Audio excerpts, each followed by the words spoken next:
நண்பர்களே, அவர் சொல்லுவார், மகனே நன்றி, மகனே நன்றி மகனே, நீண்ட காலத்திற்கு பிறகு என் ஓட்டத்தை மீட்டெடுத்து கொடுத்ததற்காக உனக்கு நன்றி என்று சொல்றார்.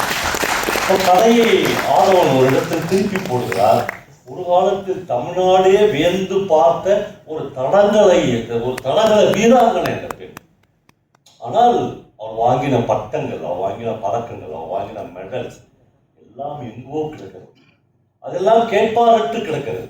அவள் யாரோ ஒரு கணவன் என்கிற பெயரில் இருக்கிற ஒரு மனிதனுக்காக அல்லது தனக்கு பிறந்து விட்டான் என்கிற ஒரு குழந்தைக்காக சோறாக்கி போடுபவர்களாய், டிஃபன் பாக்ஸ் எடுத்துக்கொண்டு போபவர்களாய் மட்டும் தன் வாழ்க்கையை அவள் நிர்மாணித்துக் கொண்டால் ஒரு ஓட்டம் அவளை மீட்டெடுத்து விட்டது. அந்த ஓட்டத்தை என் மகன் தான் எனக்கு மீட்டெடுத்து கொண்டான், நன்றி மகனே என்று சொல்கிறார். இலக்கியம் எதையெல்லாம் நமக்கு விட்டு வைக்கிறது, எதையெல்லாம் நமக்கு மீட்டெடுத்து தருகிறது. என்னோடு 1ஆம் கிளாஸிலிருந்து ஜெயந்தி என்று ஒரு பெண் படித்தாள். எனக்கு 60 வயசு ஆகுது. ஆனால் அந்த 60 வயசில் என்னோடு படித்த பெண்கள், என்னோடு படித்த அழகான பெண்கள் அல்லது என்னுடைய டீச்சர்ஸ் எல்லார் பெயரும் எனக்கு மறந்துவிட்டது. எனக்கு இதுவரையிலும் மறக்காது இருக்கிற ஒரே ஒரு பெயர் ஜெயந்தி. ஏன் ஜெயந்தி எனக்கு இன்னைக்கு வரலும் மறக்கவே இல்லை என்றால், நானும் ஜெயந்தியும் 1ஆம் கிளாஸ்ல இருந்து ஒன்னா படித்தோம். அது ஒரு காரணம் இருக்க முடியாது. என்னன்னா, இந்த ஜெயந்தி யமன்னா எல்லாத்துலயும் அதான் ஃபர்ஸ்ட் ரேங்க். ஆமா, அது மட்டும் இல்லை, பேச்சு போட்டி, பாட்டு போட்டி, ஓவிய போட்டி, நடன போட்டி, பாட்டு போட்டி, எல்லா போட்டியும் ஜெயந்தி தான் ஃபர்ஸ்ட் ரேங்க். அந்த பொண்ணை ஜெயிக்கவே முடியாது. ரெண்டாவது, எங்க அப்பாலாம் வாதியாரு. எங்க அப்பாவும் அம்மாவும் அந்த பொண்ணை சொல்லி தான் எனக்கு திட்டுவாங்க. ஒரு பொம்பளை பிள்ளையை ஜெயிக்க முடியல, நீலாம் எதுக்குடா தடிமாடு மாறுகிற. நான் அப்பெல்லாம் ரொம்ப சிவப்பா இருந்தாலும் எங்க அம்மாவை போய் சொல்லுவாங்க.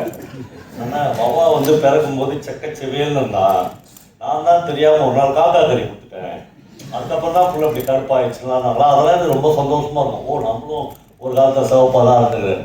அப்புறம் இந்த ஜெயந்திக்கு எனக்கும் அந்த பொண்ணை பார்த்தாவே வேற எனக்கு பிடிக்காது. ஏன்னா எல்லாத்துலேயும் ரேங்க். அப்புறம் ரொம்ப பிரமாதமா என் மூளையெல்லாம் கசக்கி ஒரு முடிவுக்கு வந்தேன். எங்க ஊர்லயே மொத்தம் 3 ஸ்கூல் தான் போகும். இப்போதான் தெரு கொத்தவரம் சாவடி மாதிரி சரிதானா 3 ஸ்கூல் தான். ஒன்று municipal boys higher secondary school, ஒன்று municipal girls higher secondary school, ஒன்று நாங்கள் 2 பேரும் சேர்ந்து படிக்கிற Danish mission higher secondary school, private school. அது கவர்மெண்ட் எய்டட் 3 தான் ஸ்கூல். இந்த 3 ஸ்கூலில் ஒரு ஸ்கூலில் தான் ஜெயந்தி படிக்கும். நான் ஒரு முடிவு பண்ணேன், இந்த சனியை எங்கே படிக்குதோ அதுக்கு நேர் ஆப்போசிட்டான ஸ்கூலில் நாம சேர்ந்துருக்கோம் அப்படின்னு முடிவு பண்ணி சுற்றுவாங்க முடியாது வீட்டில் அப்படின்ட்டு இதை போய் நானே பேசுகிறேன்.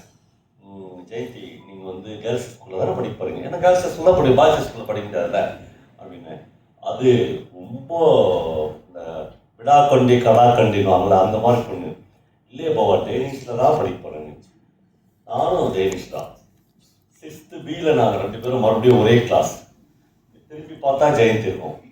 எந்த முகத்தை பார்க்கக்கூடாது என்று நினைத்தேனோ, எந்த முகத்தை இழந்தோமோ, எந்த நிலத்தை இழந்தோமோ, அதனால திரும்பினா ஜெயந்தி தான் இருக்கும். வாழ்க்கையில் கடவுள் நம்மளுக்கு இவ்வளோ பெரிய சோதனையை கொடுத்துட்டாங்க எனக்கு தோணும். உங்களுக்கு தான் தெரியும், அந்த ஆஃபேலி ஹோட்டலில் வந்துச்சுன்னா ஆன்சர் ஷீட் கொடுப்பாங்க. குறிப்பாக மேத்ஸ் ஆன்சர் ஷீட் வரும்போதெல்லாம் எனக்கு ஷீட் வாங்கி நான் பிரிக்கவே முடியாது. எனக்கு தெரியும் நம்ம லட்சணம் என்ன வரும்னு. நம்ம 70 தாண்டிட்டா அது கின்னல்ஸ் ரெக்கார்டு. நான் என் பேப்பரை வச்சுன்னு ஜெயந்தி கொடுத்துட்டாங்களான்னு பார்ப்பேன். பின்னாடி திரும்பி பார்ப்பேன். ஜெயந்தி பேப்பரை வாங்கி பார்த்தோன்னே ஓன்னு அழுவோம். உலகத்திலே சந்தோஷமாயிடுவேன் நான்.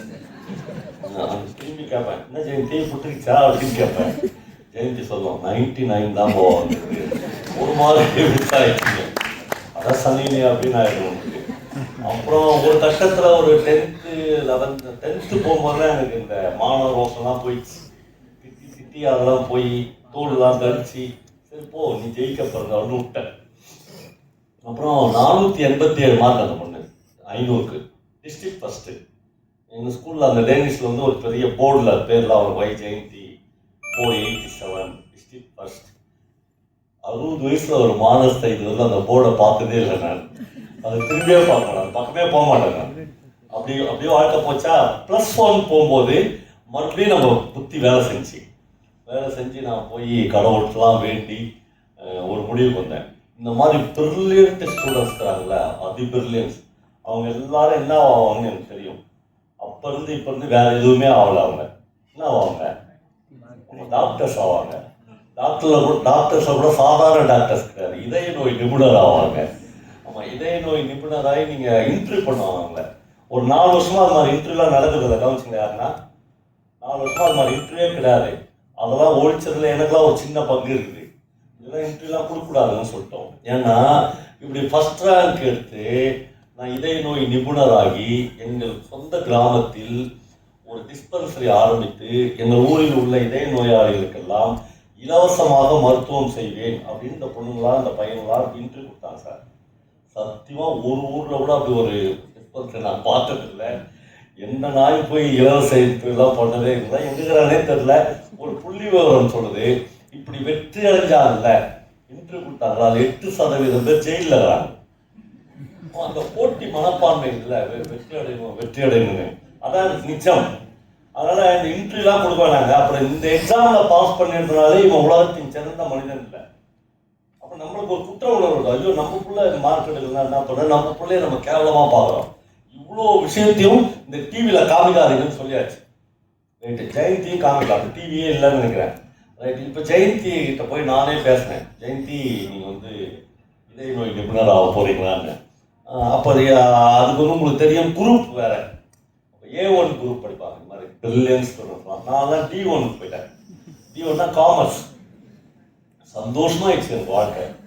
எங்கள் அப்பாட்ட போய் சொன்னேன். எங்கள் அப்பா வாத்தியார்னு சொல்லலாம், வாத்தியாரில் ஈஸியாக ஏமாத்திடலாம். எங்கள் அப்பா ஒன்றும் புரியல, ஏன்டா இருந்தார், இல்லைப்பா ஆடிட்டர் ஆகணும், இந்தியாவிலே பெரிய ஆடிட்டர் ஆகும் பண்ணார்.